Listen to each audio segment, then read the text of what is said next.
이번 시간은 명의신탁 주식인 차명주식에 대하여 알아보겠습니다.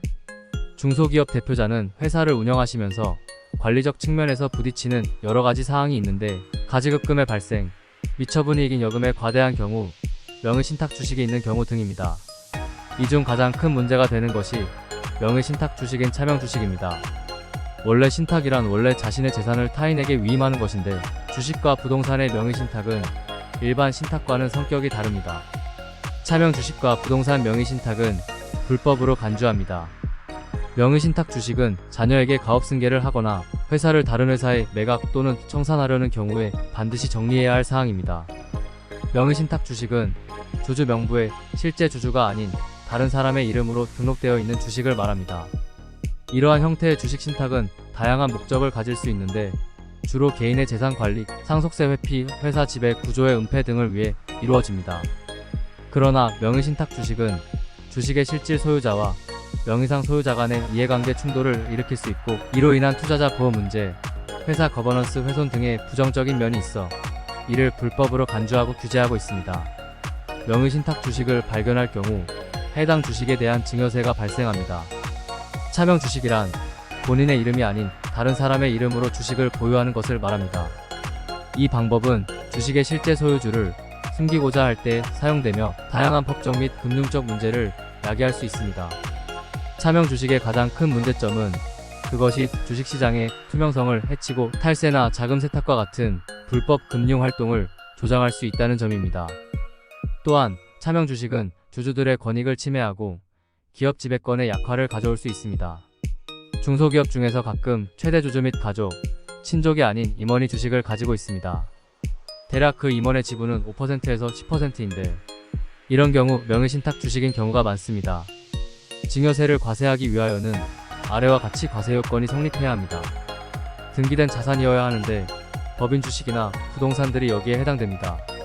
그리고 이름을 빌려준 사람, 명의자가 있어야 하고 조세 회피의 목적이 있어야 합니다. 주식 명의신탁의 원인은 아래와 같은 사유가 있습니다. 첫째, 발기인의 인원수 제한입니다. 과거 상법에는 회사 설립 시 발기인의 수에 대한 제한이 있었습니다. 즉 1998년 9월 30일까지는 발기인의 수가 7인 이상이었고 2001년 7월 23일까지는 발기인의 수가 3인 이상이어야 했습니다. 그래서 회사 대표는 자신의 지인 명의나 직원 명의로 차명 발기인을 내세워 회사를 설립, 운영했습니다. 지금은 그런 요건이 없어졌고 오히려 과거 타인 명의로 발행된 주식을 되찾아야 하는 현상이 발생하고 있습니다. 실소유자와 차명자가 서로 합의로 원만히 해결을 하면 좋겠지만 차명자가 자신의 소유권을 주장할 수 있습니다. 만약에 차명자가 사망한 경우 더 복잡한데 명의신탁 주식은 명의자의 자녀 등에게 상속되는데 명의신탁의 자세한 내용을 모르는 상속인은 주식 반환을 거부하기 쉽습니다. 두 번째는 대표자의 신용불량입니다. 대표님이 저신용자인 경우는 어쩔 수 없이 명의신탁 주식이 발생하는데 기존에 하던 사업을 경영상 문제로 폐업하고 다시 사업을 개시하는 경우로 대표님 신용상 문제가 발생할 수 있으므로 배우자나 친인척 또는 친구와 회사 직원의 명의로 회사를 설립하기도 합니다. 과점주주를 회피하려는 목적도 있죠. 과점주주는 한 사람이 회사 주식의 50% 초과하여 보유하는 것인데 과점주주가 되면 간주취득세와 이찬합세 의무가 있습니다. 설립 시에 과점주주가 되는 경우에도 간주취득세는 적용하지 않으므로 주위의 잘못된 조언으로 대표님이 지분을 낮추고자 타인의 명의를 빌리는 경우가 있습니다. 배당소득세의 분산으로 종합소득세를 줄이기도 합니다. 관행상의 이유도 있죠. 회사 설립 시 설립 등기를 도와주시는 전문가, 법무사와 지인으로부터의 권유가 있습니다. 그러면 명의신탁의 문제점은 무엇인가요? 증여재산가액은 증여의 제일, 현재 시가 또는 상속세법상 보충적 평가액으로 평가합니다. 명의신탁 재산은 주식 할증 평가에 적용되지 않는데 할증 비율은 20%입니다. 2021년부터 중소기업은 주식 할증 평가가 0%입니다. 증여세는 재산을 받은 수증자가 납부하는데 여기서는 명의를 빌려준 사람인 위탁자가 납부 의무가 있죠. 차명주식이 있으면 자본금 증자할 수 없다고 하는데 진실인가요? 이번에는 증자의 경우입니다. 회사는 설립 시에 주식을 발행을 하고 경영을 합니다. 하지만 규모가 커지고 사업이 늘어나면 자금이 필요하죠. 이 경우 은행에서 차입할 수도 있고 회사에서 자본금 증자를 할 수 있죠. 만약에 자본금을 늘리는 증자를 하면 유상증자가 되는데 여기도 문제가 생깁니다. 유상증자는 기존의 주주에게 보유주식에 따라 우선하여 신주를 취득할 수 있는 신주인수권이 있습니다. 기존 명의신탁된 주식에 대해서도 주식을 줘야 하므로 이 또한 명의신탁으로 차명주식이 추가로 증가됩니다. 명의신탁 주식 때문에 배당을 자유롭게 하지 못하는 경우가 발생합니다. 배당 역시 지분율에 따른 균등 배당이 기본이므로 명의신탁 주식에도 배당금을 지급해야 하고 회사는 배당금에 대한 원천 징수세액도 납부해야 합니다. 만약에 법인에서 배당금을 지급하면 어떻게 될까요? 배당금은 배당 가능 이익을 한도로 주주에게 지급합니다. 물론 배당금 내역은 주주총회에서 결정하지만 최대 주주가 거의 금액을 결정하죠. 총 배당금이 결정되면 해당 주주는 자신의 지분에 따라 배당금을 받게 됩니다.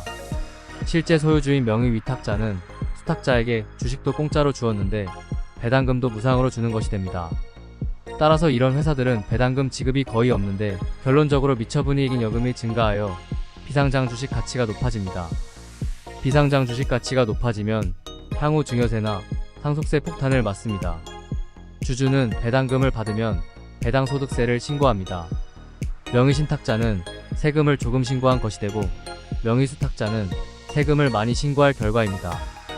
따라서 신탁자는 배당소득세 수정신고를 하고 수탁자는 배당소득세 경정청구를 하는 것이 올바른 사항입니다. 명의신탁자 주식의 양도 역시 고려할 사항입니다. 제3자에게 수탁자가 주식을 처분하면 어떻게 될까요? 물론 수탁자가 회사에 근무할 때는 문제가 없겠지만 회사를 하면 복잡해지죠. 명의신탁 주식을 명의수탁자가 제3자에게 매도하면 주식 양도가 아니라 또 한 번 명의신탁한 것으로 봅니다. 그러면 이번에는 제3자가 증여세를 내야 합니다. 이 경우 과연 제3자가 증여세를 납부할까요? 더욱 복잡해지죠. 수탁자의 증여 및 상속 문제도 무시 못하죠. 실제 주주가 아니지만 수탁자가 주식을 자녀에게 증여했거나 사망으로 상속이 진행된다면 문제가 더욱 복잡해집니다. 명의수탁자가 사망한 경우는 명의수탁자인 피상속인의 재산은 상속인에게 상속됩니다.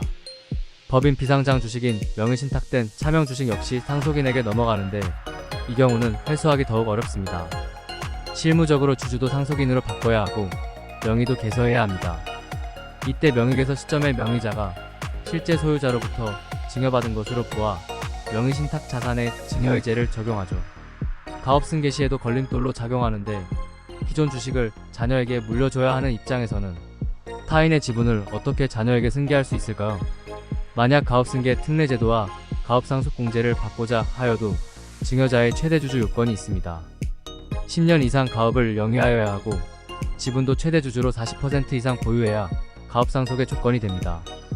따라서 차명주식 때문에 가업승계 특례를 못 받을 수 있습니다. 그러면 복잡한 명의신탁 주식은 어떻게 해결해야 하나요? 우선 명의신탁 간소화 제도가 있습니다. 이 제도는 2001년 7월 23일 이전에 설립한 법인으로 3명 이상 주주가 필요하였던 시기에 발생한 명의신탁 주식에 대한 구제책입니다. 이 제도 역시 입증 책임은 회사에 있으므로 국세청의 조사가 필수적으로 발생합니다. 실질적인 방법은 소송을 통하는 것입니다. 소유권 환원 소송은 주식에 대한 소유권을 실제 주주로 인정받는 소송 절차입니다. 실제 주주가 형식적 주주에게 소송을 제기하여 승소 판결을 받으면 주식 명의신탁을 인정받을 수 있습니다. 이것은 과점주주 관련하여 지방세도 관련성이 있으므로 향후 문제가 될 수 있죠. 차명 주식을 양도의 방식으로 회수할 수 있습니다. 실제도 대금이 지급되어야 하므로 현실성이 떨어질 수 있습니다. 양도 방식은 시가로 유상거래하거나 주식 시가의 70% 이내 저가 양도가 가능합니다. 차명 주식은 제척기간을 반드시 확인하세요. 증여세 제척기간은 15년으로 이 기간이 경과하면 명의신탁에 대한 과세가 되지 않을 수 있습니다. 하지만 과세관청에서는 주식의 명의신탁을 대부분 인정하지 않고 있고 제척기간이 지난 명의신탁에 대하여 입증 책임을 회사에 요구하고 있습니다. 따라서 세무조사 대응을 잘못하는 경우 고액의 가산세를 납부해야 합니다. 오늘은 아주 복잡한 명의신탁 차명주식 이야기였습니다. 지금 창밖에는 비가 내리고 있네요. 감기 조심하세요.